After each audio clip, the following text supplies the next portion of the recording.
Walker Lake is located in Mineral County, Nevada, along US 95, roughly 10 miles north of Hawthorne and about 100 miles southeast of Reno, Nevada.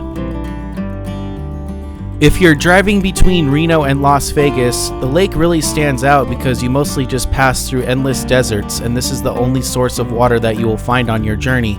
And me and my grandpa decided to go visit it for a day here in July 2023. All right, Grandpa, where are we heading today?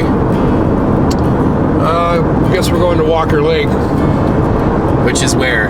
Somewhere in Nevada. Somewhere in Nevada, that's a good way to put it.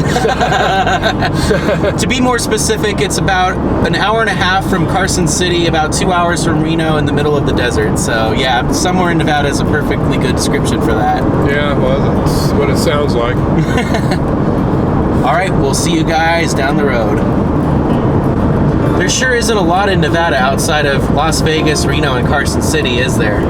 No, you're pretty much in the desert right here. I mean, there's a few scattered houses here and there, but there's really nothing out here. There doesn't even look like there's any kind of ranching or absolutely no farming going on out here. It's just desert, period. Our first stop on the way to Walker Lake was in the city of Yerington to go check out the Lyon County Courthouse. Yerington serves as the county seat of Lyon County, Nevada.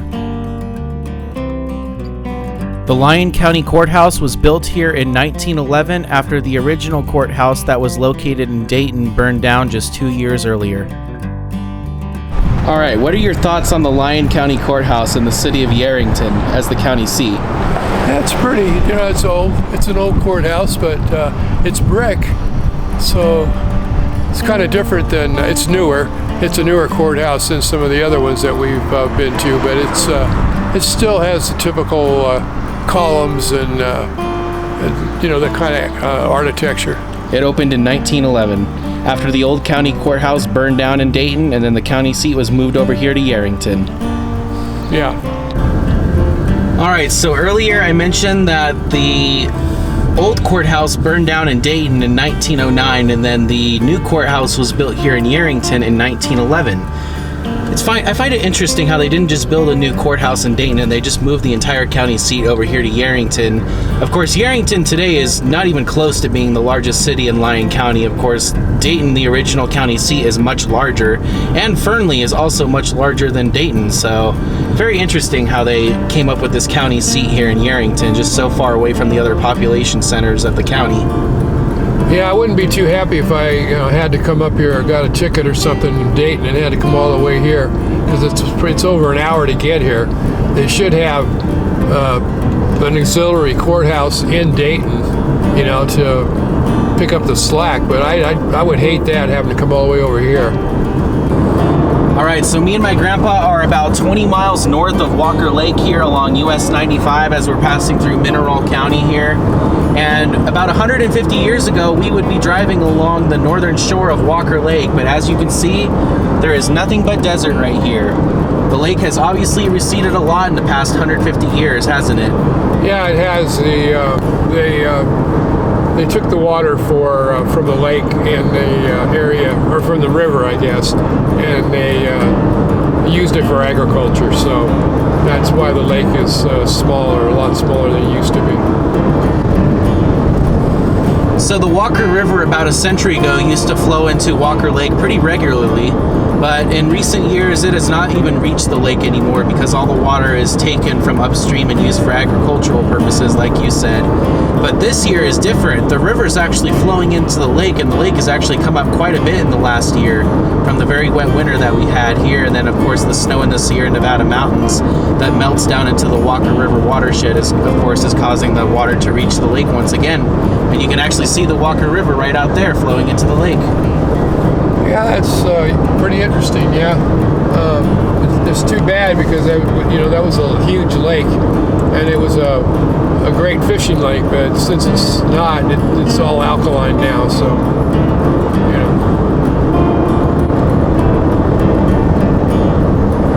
Not sure how good the camera's picking it up, but you can definitely see the Walker River flowing out there. Yeah, it's just out there, maybe, I don't know, 1,000 yards or so out there. It's right off the road here. We pulled out at the first turnout here along US 95 on the north side of Walker Lake, and we were amazed to see how the Walker River was flowing into the lake for the first time in many, many years.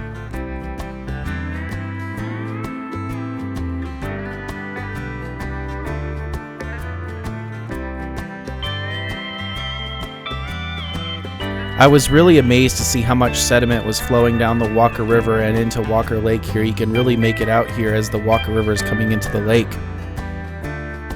There were quite a number of cows grazing there along the Walker River where it was flowing into the lake. I just love the reflection of those mountains out there in the distance that you can see on the lake there.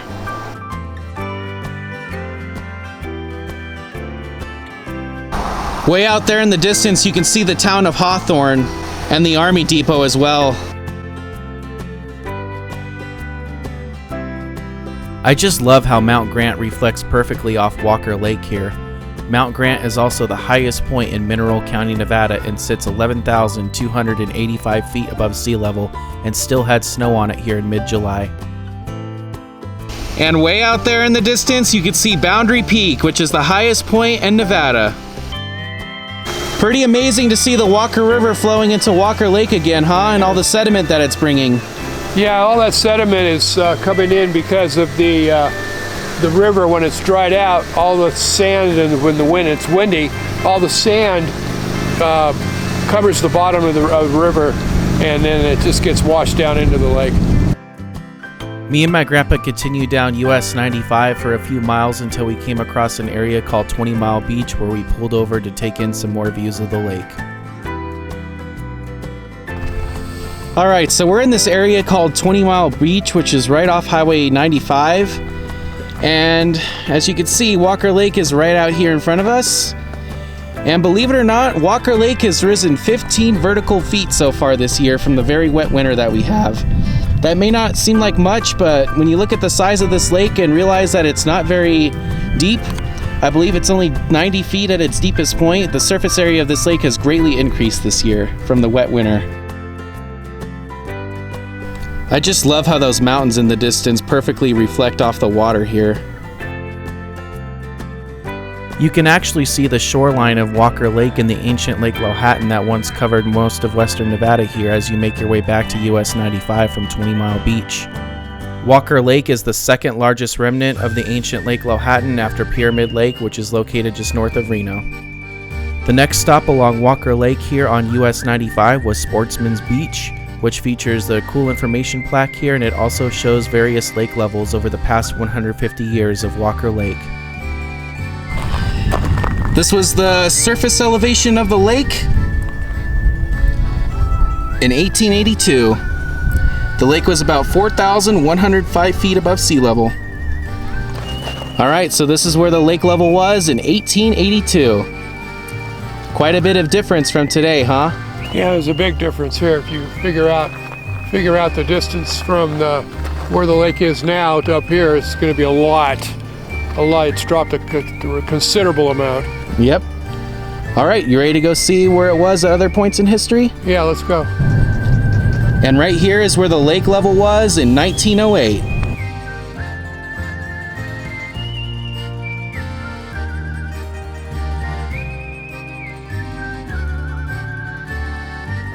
All right, so this is where the lake level was in 1908.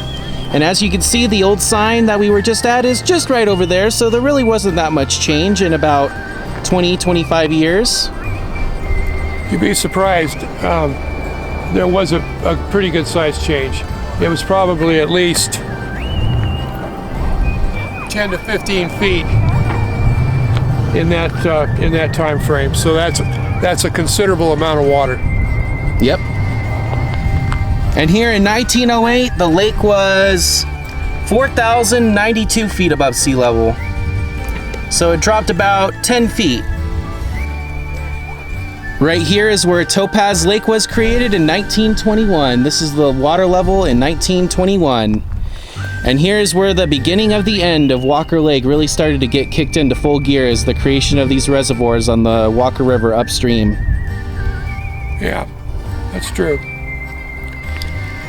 And right here is where the Bridgeport Reservoir along the East Walker River was completed in 1924, and this was the lake level then. Then you can see the difference in just 3 years where the Topaz Reservoir, which is that sign right back over there. All right, now we're starting to see a big difference in lake level here after the completion of these 2 reservoirs, huh? Yeah, it's quite a bit. There's a big difference. You could see the 1908 sign right back there where our car was. Yep, it's dropped a lot in not that many years. Here's another perspective of how high the lake was in 1924. The image above illustrates how large Walker Lake was in 1868, 1930, and 2010 respectively.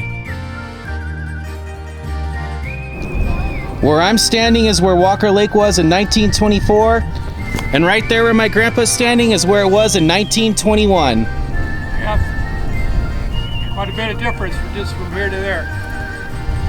And here's where Walker Lake was in 1921, and way up there where my grandpa's standing is where Walker Lake was in 1908. Yep. All right, so now we're standing at where the lake was in 1927.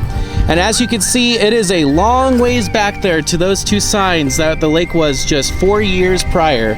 So the completion of those 2 reservoirs along the Walker River upstream severely started decreasing the size of this lake.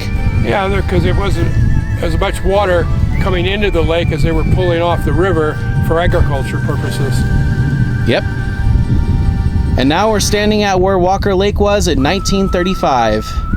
And as you can see, it is a very long distance all the way back to that sign that said it was up there in 1927. So you can see just how much the lake deteriorated here in less than 10 years. And it deteriorated more because they brought Weber Reservoir online in 1935. So that pulled more water, off the river. And you can see the sign for where it was in 1927 way up there in the distance. And here's where the lake level was in 1939. And to put things into perspective of how much the lake has receded, you can see Highway 95 right up there. That's where the lake was all the way back in the 1880s. And you can see how far down we are now.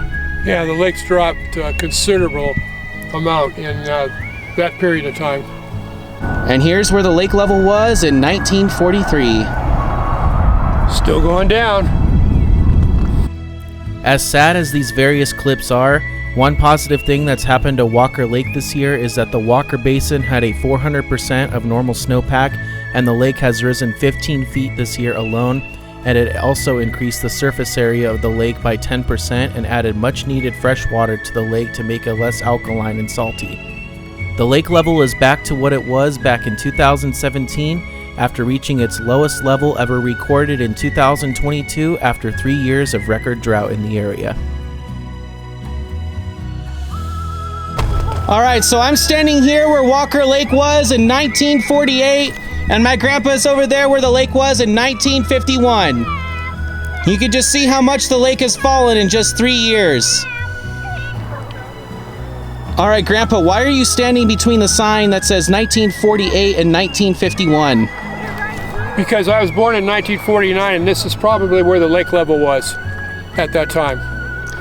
So what does that mean to you, like just to see how much this lake has dropped in the time that you've been alive? It's pretty sad because not only was it sad for the Indians that lived in this area, because it was their livelihood, but now it's just an alkaline lake, and it's pretty much useless. And here's where the lake was in 1958. As you can see, it's quite low at this point. And it's even lower now. And just again, to put it into perspective, there's US 95 right out there in the distance where it was back in the 1880s.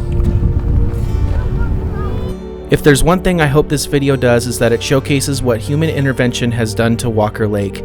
I can't imagine the effects it had on the local indigenous people who relied on the fish that used to live in this lake. Walker Lake lost its fish population in 2009. Alright, and we're standing here at the last sign here, which is what the lake level was in 1962. Even though this is the last sign, you can still see how far out Walker Lake is from this sign. Yeah, it's dropped considerable amount since 1962, which is a crime. So what does the future hold for Walker Lake? I'm not too sure, but I am very hopeful because this winter was very wet and the Walker River is flowing into this lake for the first time in many years, and the lake has risen 15 feet this year alone. And it's projected that we may have another wet winter this upcoming winter, and if we do, we should get another really good snowpack and the lake should come up even more. I'm sure the local indigenous people would be happy to see that because it's just a crime what happened to this lake. It just really makes me sad seeing all these signs and seeing how much the lake has deteriorated all these years, but I am hopeful for the future. Yeah, I am too. After spending over an hour exploring around Walker Lake, me and my grandpa made our way to the city of Hawthorne to check out the old Mineral County Courthouse that was located there. So this area that we're in is very interesting because there's been a lot of county seats that have been moved and different counties that were created. So basically this courthouse here was built for Esmeralda County at the time. Of course, Mineral County wasn't created until 1911, I believe. And even this wasn't even the first county seat of Esmeralda County, Nevada, because that was the city of Aurora, which is a ghost town now, by the way. Aurora also served as the county seat of Mono County, California, but then it was later discovered that Aurora was in Nevada and not California because of border disputes at the time. And so then this courthouse was created as the county seat of Esmeralda County until the county seat moved to Goldfield, and then Mineral County was created and this became the county seat of Mineral County. And then this courthouse became obsolete and then a new courthouse was built in 1973. So I know that was a lot to take in, but you got that?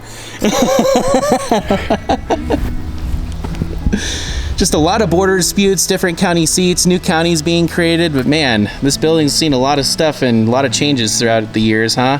Yeah, it has. This was also a red brick, originally a red brick courthouse, and for some reason they painted it, because you can see it's been painted over in white, but it's red brick underneath, which actually is really pretty when it's, I don't know why they painted it. They should have left it the way it was. It also has the columns in the front by the front entrance, like most courthouses. It's really a shame how this courthouse has been lost in time, and it looks like they haven't made any efforts to restore it in many, many years. Hey Grandpa, what's so special about this plaque right here? Well, looking at this plaque, I see that this plaque was dedicated on May 4th, 1996. That was your birthday, the day you were born. Yep. In 1973, a new courthouse was built about a mile from the old courthouse here at the south end of the city of Hawthorne. After me and my grandpa spent a few minutes in Hawthorne checking out both courthouses, we made our way north along US 95 and we passed along Walker Lake one final time. US 95 runs along the west side of Walker Lake, and me and my grandpa traveled along Highway 95 for about an hour up towards the city of Fallon, where we went to go check out one more courthouse to finish off the day. Fallon is located at the junction of US 95 and US 50 about an hour east of Carson City and Reno, Nevada. Fallon serves as the county seat of Churchill County, and the county courthouse here is the only wooden courthouse still in use in the state of Nevada. Alright, so we've seen 3 different courthouses today. The Lyon County Courthouse in Yerington, the Mineral County Courthouse in Hawthorne, and now the Churchill County Courthouse here in Fallon.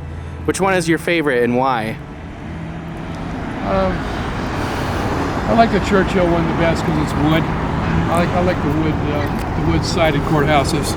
They look really nice when they're easier to keep up than the brick ones. And plus, this is the only wood courthouse in the entire state right here. Yeah, I didn't know that. That's cool though. It's nice. It's really nice. I really hope you all enjoyed exploring Walker Lake and the surrounding area with us.